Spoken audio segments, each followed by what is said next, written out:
नमस्कार सभी लोगों को। मैं इस वीडियो में यूनिट 2 के प्रीवियस ईयर से आए हुए क्वेश्चन को डिस्कस करूंगा और मतलब बूलियन फंक्शन, बूलियन अलजेब्रा और फंक्शंस के। तो दोनों ही क्वेश्चन मिन टर्म पे आए हुए हैं। अब यहाँ पे जो भी मिन टर्म है 0, 1, 2, 4, 5, 6, 8, 9, 12, 13, 14, वो आपका वहाँ पे करस्पॉन्डिंग सेल में 1 रहेगा। नंबरिंग करने के लिए वीडियोज़ में पहले ही सिखाया जा चुका है। तो जैसे नंबरिंग अगर आपको याद होगा तो ये नंबरिंग करने में आसानी रहेगी। ये आपका होता है 0, ये होता है 1, ये होता है 2, ये होता है 3, फिर आपका हो जाएगा 4, 5, 6, 7, फिर नीचे चले आते हैं 8, 9, 10, 11, 12, 13 एंड 14 एंड 15। तो आपका देखिए 0 है यानी कि इस जगह पे 1 रहेगा, फिर 1 की जगह पे M1 है तो 1 हो गया, 2 है तो यहाँ पे भी 1 है, मैच कराते जाइए आप। 4 है, M4 है तो 4, 5 M5 है, फिर M6 है, फिर M8 है, M9 है, M12 है, M13 है और M14 है। आप देखेंगे तो उन्हीं जगहों पे 1 है, सीधा है, ये 8 है और फिर ये 3 है। साफ साफ आपको दिख रहा होगा। तो नंबरिंग करना आपको आना चाहिए। अब नंबरिंग जब आप कर लिए तो ग्रुपिंग के वक्त क्या ध्यान रखना रहता है कि सब जितना भी बड़ा पास्कल ग्रुप बनाएं। तो देखिए 8 का ग्रुप तो यही बन गया, मैक्सिमम साइज जो हो सकता पॉसिबल उसका बनाना चाहिए। बाकी ये 3 इधर वाले जो बचे, इस 2 को, अब 8 का तो यहाँ बन नहीं सकता, इस 2 को इस 2 से मिला देंगे। इस यहाँ पे कलर अलग अलग रखा गया है। रेड वाला देखिए, रेड कलर से इन 4 को कंबाइन किया गया है। तो मतलब आपने 3 कॉम्बिनेशन बनाए टोटल। 8 का कॉम्बिनेशन जो बना है उससे सिंगल लिटरल का टर्म मिलेगा। 4 का जो दो दो बनाया उससे आपको कितने लीटर के टर्म मिलेंगे, 2-2 लीटर के टर्म मिलेंगे। तो एक आपको आइडिया लग गया कि हमारा 1 लीटर का एक टर्म होगा, बाकी 2-2 लीटर के होंगे। तो आंसर भी आप देख लीजिए, आंसर में वैसा ही है, 1 लीटर का एक टर्म है और 2 टर्म 2-2 लीटर के हैं। तो इन 8 सेल में क्या कॉमन है वो आप अगर देखेंगे वो स्पष्ट है कि ये वर्ड सी डैश आपका दोनों 8 सेल में कॉमन है। बाकी यहाँ से कुछ भी कॉमन नहीं मिलने वाला क्योंकि सब बदल जा रहा है। जो 8 कॉमन होगा वही मिलेगा। तो सी डैश इसीलिए मिल गया। इसके कॉम्बिनेशन से आपको क्या मिलेगा, एक तो देखिए कि यहाँ पे ए डैश कॉमन है और यहाँ से क्या कॉमन मिलेगा, डी डैश। तो ए डैश डी डैश आपको मिल गया है। फिर इसमें से आप देखेंगे तो बी कॉमन है और यहाँ से अभी भी आपने चेक किया डी डैश, तो बी डी डैश मिल गया। तो ये क्विक एक मैं आपको रिव्यू कर रहा हूँ। ऐसे ही दूसरे क्वेश्चन में देखिए 0, 2, 0 का स्थान ये है, 2 का स्थान ये है। 5 मतलब आपका ये स्थान हो जाएगा और यहाँ पे 7 का हो गया ये। फिर 8 है, 8 का आपका ये हो गया और 10 है, 10 का ये स्थान है और 13, 15 आपका ये 13 है, ये 15 है। ये आप अभी थोड़ी देर पहले हमने बताया था। तो एकदम सिंपल है, ये चारों जो कॉर्नर पे हैं ये आपस में कंबाइन होके एक ग्रुप बना लेंगे। ये आपको कभी कभी लोग मिस्टेक करते हैं। तो चारों को जो कंबाइन कराएंगे, चारों सेल में क्या कॉमन है, डी डैश कॉमन है और इधर से देखेंगे तो बी डैश, तो बी डैश डी डैश मिल गया। और ये वाला तो देखिए आपका जो बीच का चारों है उसमें डी कॉमन इधर से मिल जा रहा है और इधर से कॉमन बी मिल रहा है, तो बी डी मिल गया। इस तरह से ये क्वेश्चन आप कर लेंगे। नेक्स्ट क्वेश्चन है find the composite mapping GOF, जहाँ पे एफ आपका ये है, जी ये है। तो GOF का मतलब क्या हो गया, जी ऑफ एफ ऑफ एक्स, यानी कि एक्स पहले एफ को सप्लाई होगा जो कि ई एक्स बना देगा और फिर ई एक्स जी को सप्लाई होगा तो ई एक्स, यानी कि ई एक्स की जगह पे ई एक्स आ जाएगा और मिल जाएगा साइन ई एक्स। ये आपका हो गया। फिर हम तीसरे क्वेश्चन पे चलते हैं। तीसरा क्वेश्चन बहुत ही इंटरेस्टिंग है। इस तरह क्वेश्चन अक्सर पूछे जाते हैं। ये आपका एफ का मैपिंग दिया गया है और एफ का वैल्यू दिया गया है। इसको प्रूव करना है कि ये फंक्शन आपका बाइजेक्टिव है। बाइजेक्टिव का मतलब क्या होता है, जो 1 to 1 और ऑन टू दोनों हो। प्रीवियस वीडियो में इस तरह के क्वेश्चन हमने डिस्कस किए हैं। तो 1 to 1 और ऑन टू, यानी कि दो बातें आपको प्रूफ करनी है। 1 to 1 आपका कॉन्ट्रडिक्शन अप्रोच से प्रूफ होगा, मतलब 1 to 1 का ठीक अपोजिट क्या होता है, मेनी टू वन, वो दिमाग में आना चाहिए। यानी कि दो एलिमेंट आप लेंगे डोमेन से x1 और x2, और उन दोनों अगर मेनी टू वन आप सपोज कर लेते हैं जहाँ पे x1 is not equal to x2 है, दो जो आप एलिमेंट ले रहे हैं उन दोनों को आप एक दूसरे के नॉट इक्वल टू सपोज करेंगे, और मेनी टू वन अगर आप लेके चल रहे हैं तो दोनों की इमेज सेम होंगे, यानी कि f ऑफ x1 और f ऑफ x2 दोनों इक्वल होगा। और वहाँ से आप इस बात को कॉन्ट्रडिक्ट कराएंगे, मतलब दोनों इक्वल ला देंगे।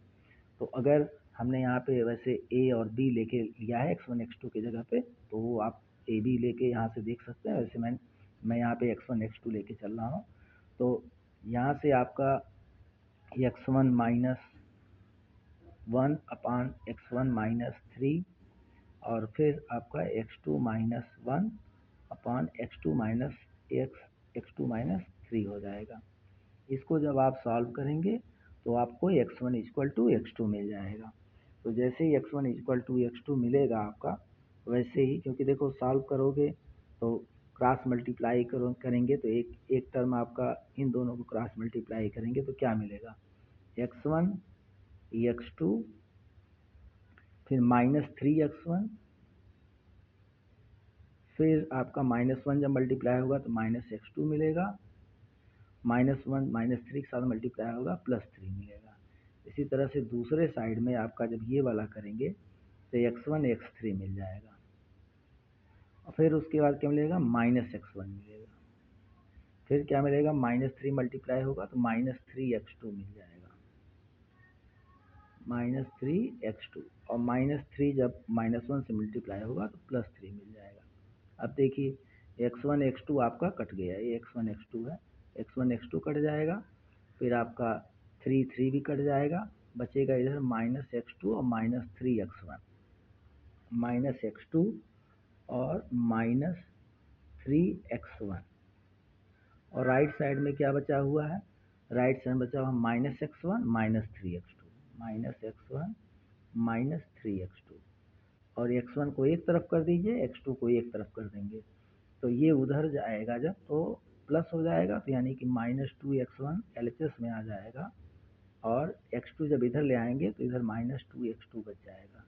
तो फाइनली आपका x1 इक्वल टू x2 हो गया। तो x1 इक्वल टू x2 होने से क्या हुआ, ये बात जो सपोज किए थे कॉन्ट्रडिक्ट कर रहा है, यानी कि दोनों एलिमेंट आपने सेम लिया था, इस वजह से इमेज सेम आया है। तो जब सेम एलिमेंट लेंगे डोमेन से तो सेम इमेज मिलेगा ही। आप 10 बार इमेज एक ही एलिमेंट लीजिए, 10 बार वही इमेज मिलेगा। तो मेनी, इसका मतलब है मेनी टू वन नहीं है, 1 to 1 है। तो इस तरह से 1 to 1 आपका प्रूफ हो जाएगा। रही बात आन टू प्रूफ करने की, तो आन टू प्रूफ करने के लिए आपको रेंज से एक एलिमेंट लेना पड़ेगा कोडोमेन से, और उसको शो करना रहेगा कि वो किसी न किसी वैल्यू का इमेज है जो कि डोमेन के अंदर है। तो आर्बिट्रली आपने y एक वैल्यू लिया r-1 में से, r-1 एक्सक्लूड किया गया है क्योंकि 1 आपका जो है नहीं हो सकता उसमें, ऐसा लिखा गया है। और r-1 में से आपका एक आर्बिट्ररी एलिमेंट लिए y, और y equal to x-1 x-3, और इसकी मदद से x की वैल्यू कैलकुलेट कर लिए।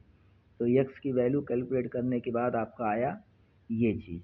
अब आप देखिए अगर y रियल नंबर है तो y3 माइनस y1 भी आपका रियल नंबर होगा, और y-1 भी एक रियल नंबर होगा, और दोनों को डिवाइड करेंगे तो फिर एक रियल नंबर मिलेगा, और r- जो कि r-1 के इक्वल नहीं होगा। इस तरह से हर एक y के लिए x के अंदर इमेज है, हर एक y के लिए जो कि कोडोमेन का एक एलिमेंट है, वो कोई ना कोई एलिमेंट डोमेन के अंदर होगा, यानी कि हर एक एलिमेंट किसी न किसी का इमेज हो गया।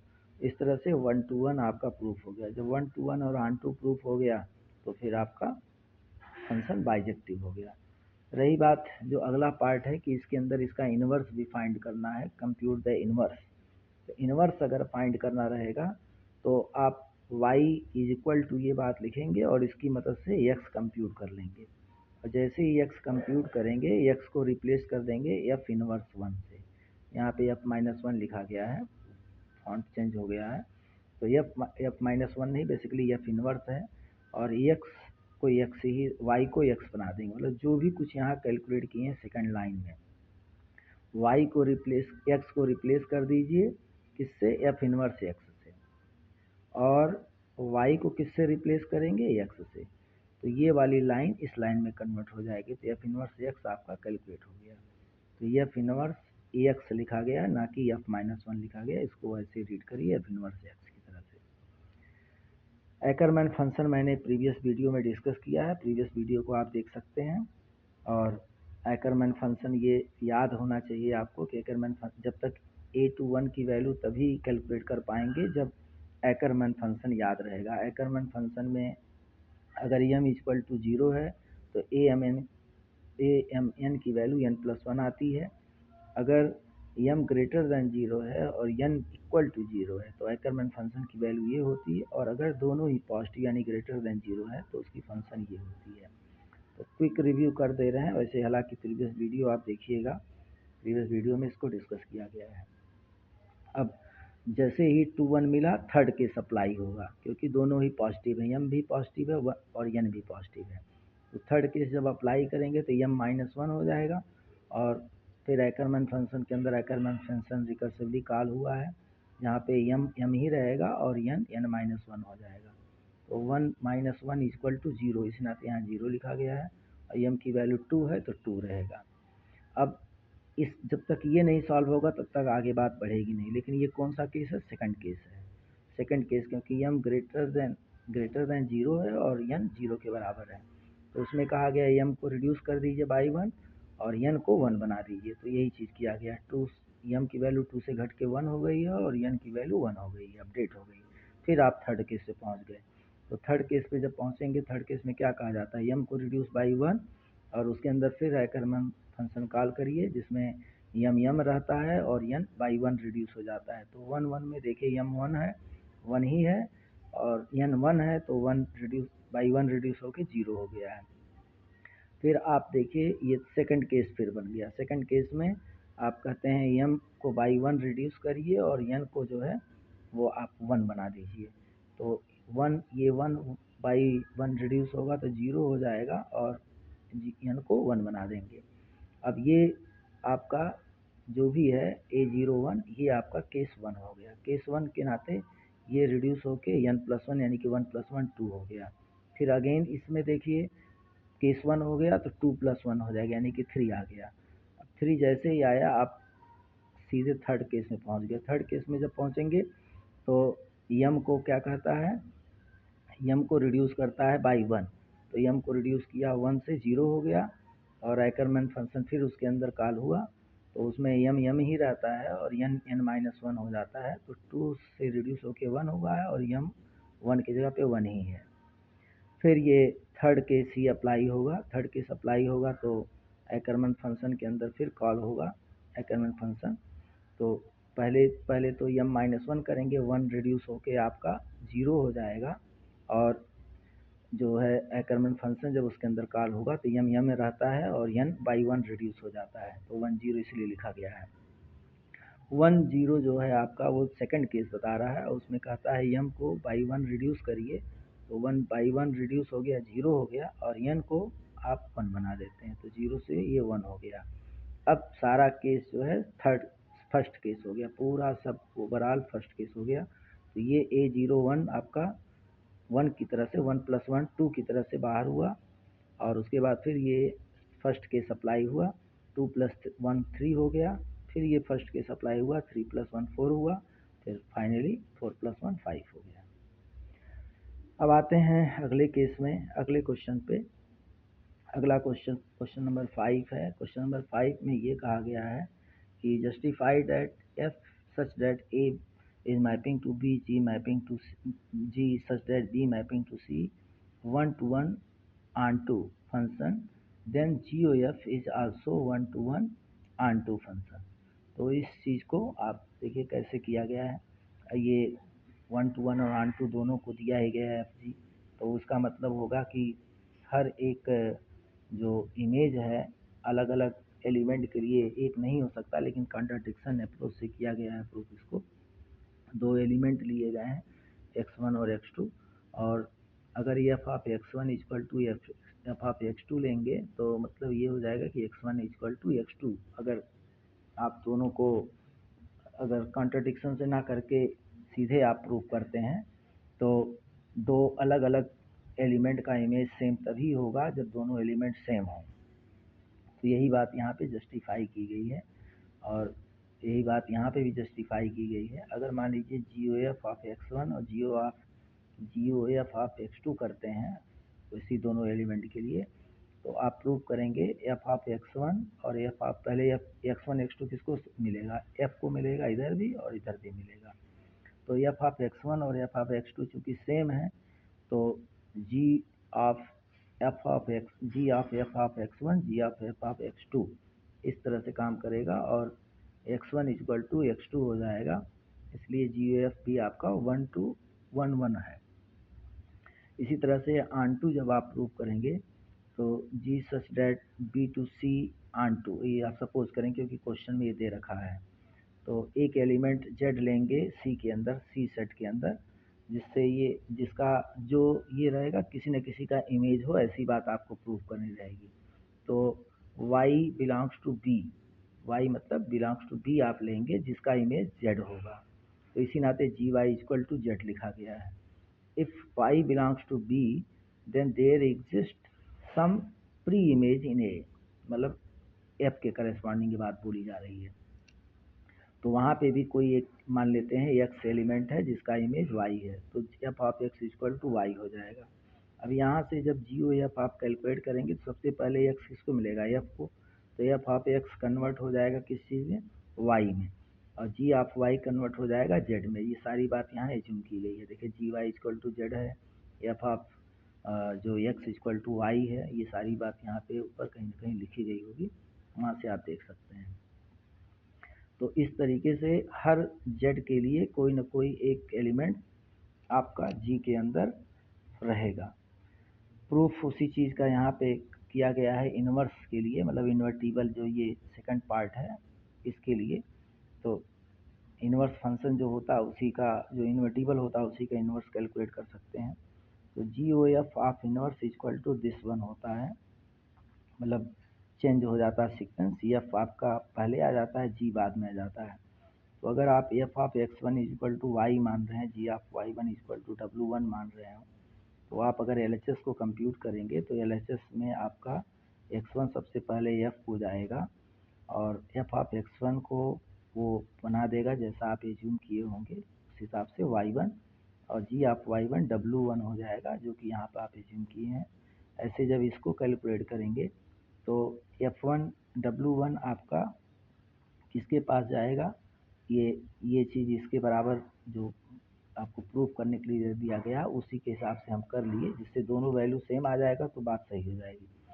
तो W1 G इनवर्स को जाएगा, तो G इनवर्स ऑफ W1 क्योंकि Y1 हो जाएगा, क्योंकि आपने G Y equal to suppose किया W1, तो इनवर्स कर रहे हैं तो W1 अगर G इनवर्स को पास किया जाएगा तो Y1 रिटर्न करेगा, और y1 अगर F इनवर्स को पास किया जाएगा तो x1 रिटर्न करेगा। तो दोनों जगहों पे वैल्यू एक जैसी आ रही है, इस वजह से GOF ऑफ इनवर्स और F इनवर्स और G इनवर्स आपका सेम हो जाएगा। यहाँ पे भी आया था, वहाँ पे भी आया था। नेक्स्ट हम लोग चलते हैं अगले क्वेश्चन पे। अगला क्वेश्चन आपका मतलब प्रूव करना है कि ये इंजेक्टिव है और नॉट, ये चेक करना है। इंजेक्टिव का मतलब 1 to 1 होता है, तो ये कॉन्ट्रडिक्शन अप्रोच से सॉल्व करना है। लेकिन यहाँ पे तो चूँकि स्क्वायर दिया गया है तो इस नाते इंजेक्टिव होगा ही नहीं, क्योंकि आप जानते हैं -2 पास करेंगे +2 पास करेंगे, दोनों के ही केस में 3 इमेज मिलेगा, तो पक्का है ये इंजेक्टिव नहीं है। तो x स्क्वायर -1 y स्क्वायर -1, और जो इसको सॉल्व करेंगे तो x के 2 रूट मिलेंगे, यानी कि 2 अलग अलग वैल्यूज़ के इमेज है, यानी कि मैनी टू वन है, इंजेक्टिव नहीं है। ये तो बहुत सिंपल है, ये कैलकुलेट आप कर सकते हैं। 7वां क्वेश्चन, F ऑफ x दिया गया, G ऑफ x दिया गया है, H ऑफ x दिया गया है, ये सारी चीज़ें कैलकुलेट करनी है। बस ध्यान ये देना है x पहले h को पास होगा, जो भी रिजल्ट आएगा मतलब 1/x में कन्वर्ट हो जाएगा, ये 1/x G को पास होगा तो उसको 7/x -5 बना देगा। फिर 7/x-5 पास होगा इसको, तो 7/x-5 का होल स्क्वायर इंटू 3 + 2 हो जाएगा। तो इस तरह से ये वैल्यू कैलकुलेट हो जाएगी। और ये जी ओ जी एक्स है, तो एक्स जी को पास हुआ तो एक्स 7x-5 बनाया। फिर जी को जो भी 7x-5 मिला उसको फिर जी को पास होगा, तो 7 × 7x-5 -5 हो जाएगा, तो ये आ जाएगा। इसमें भी ये एक्स एच को पास होगा तो 1/x बनाएगा, फिर जी को पास होगा तो 7/x-5 बना देगा। यहाँ पे एक्स एफ को पास होगा, फिर जो एफ ऑफ एक्स आएगा 3x² + 2 वो पास हो जाएगा जी को पास होगा तो जो भी रिजल्ट आया उसमें 7 का मल्टीप्लाई करके -5 कर देगा। फिर जो भी ये यहाँ से रिजल्ट आएगा उसको 1/x कर देगा। तो इस तरह से ये रिजल्ट आ जाएगा। ये कैलकुलेट कर लेंगे आप लोग। 8वें क्वेश्चन पे हम लोग चलते हैं। 8वां क्वेश्चन है कि वेरियस टाइप्स ऑफ फंक्शन आपको डिस्कस करने हैं। तो अगर आप क्लासिफिकेशन अलग अलग तरीके से होता है, अगर मैपिंग के आधार पे करेंगे तो ये वीडियो में बताया गया है, प्रीवियस वीडियो में, कि 1 to 1, onto, bijective, many to 1, into, ये सब डिस्कस कर दीजिए। तो वीडियोस जो प्रीवियस हैं वहाँ से आप और डिटेल में इंफॉर्मेशन ले सकते हैं। बाकी एक्सपोनेंशियल फंक्शन होता है जो कि ट्रांसडेंटल की कैटेगरी में आता है।